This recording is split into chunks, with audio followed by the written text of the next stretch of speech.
Thank you very much.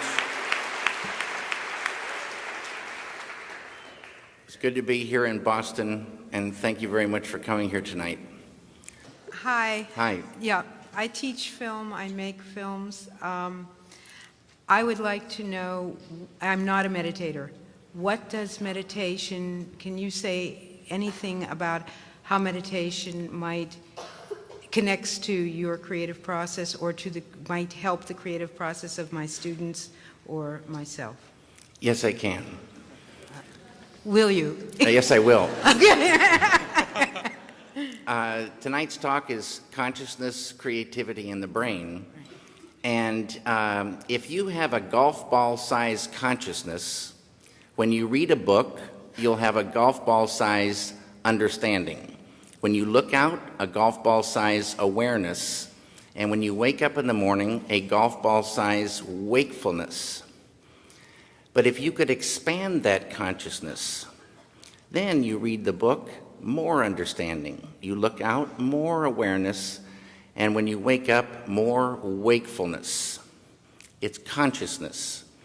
And there's an ocean of pure, vibrant consciousness inside each one of us. And it's right at the source and base of mind, right at the source of thought, and it's also at the source of all matter. And Maharishi Mahesh Yogi teaches a technique called Transcendental meditation. It's a simple, easy, effortless technique, yet supremely profound, that allows any human being to dive within, experiencing subtler levels of mind and intellect, and transcend and experience this ocean of pure consciousness. This pure consciousness is called by modern physics the unified field. It's at the base of all mind and all matter. And they now say, modern science says, all of matter, everything that is a thing, emerges from this field. And this field has qualities like bliss, intelligence, creativity, universal love, energy, peace. And it's not the intellectual understanding of this field, but the experiencing of it that does everything. You dive within and transcending, experiencing this field of pure consciousness, and you enliven it, you unfold it, it grows. And the final outcome of this growth of consciousness is called enlightenment. And enlightenment is the full potential of all of us human beings. And a side effect of enlivening this consciousness is negativity starts to recede.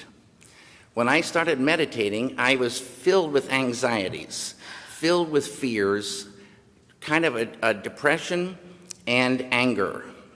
And I took this anger out on my first wife, and after 2 weeks of meditation, she comes to me and she says, "What's going on?"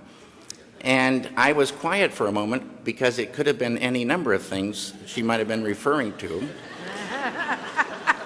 But I finally said, "What do you mean?" And she said, "This anger, where did it go?" And I didn't even realize it had lifted. Now, these negative things like anger and depression and sorrow, they're beautiful things in a story, but they're like a poison to the filmmaker. They're a poison to the painter. They're poison to creativity. They're like a vice grip. If you are super depressed, you can't hardly get out of bed, let alone think ideas, have that creativity flowing.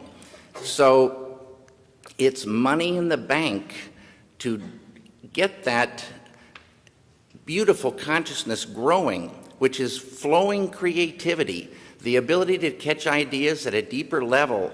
Intuition grows. This field is a field of pure knowingness. You dive in there, you sort of just know how to go. You know how to solve solutions. It's like an ocean of solutions. And you can just feel this thing growing. But the ultimate thing for me is the enjoyment of the doing, the enjoyment of life grows huge. I love making films now more than ever before. Ideas flow more.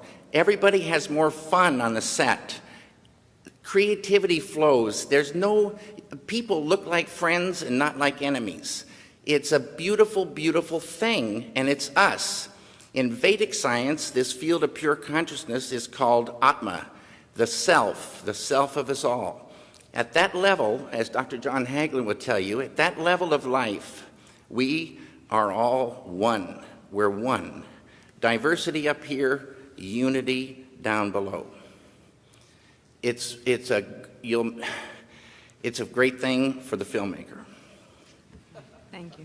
Yeah.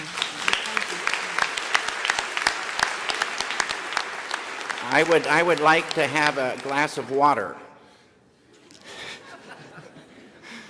if that's possible. Okay.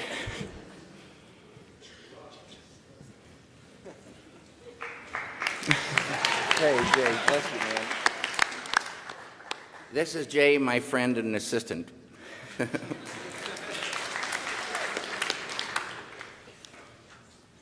It's really good. It's not quite as good as pure consciousness, but it's really good.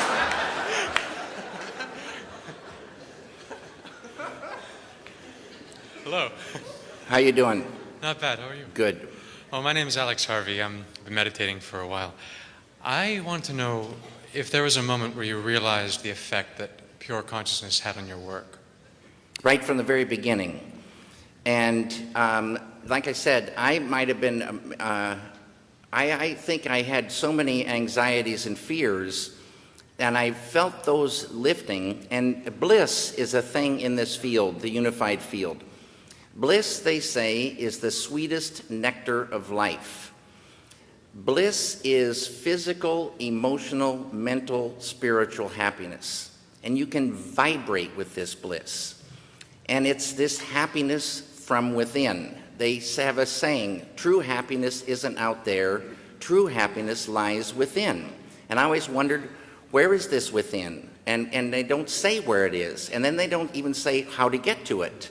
This is the beauty of this technique. There's lots of forms of meditation, but with transcendental meditation, to me the key is the word transcend, to dive all the way in. It's a huge realm between the surface of life and this fundamental pure consciousness, but it's there. And when you're in it, you know you're in it. It's familiar, but it's you. And right away, a happiness, but it's not like a goofball happiness. It's a thick beauty. It's a thick beauty to appreciate life and living.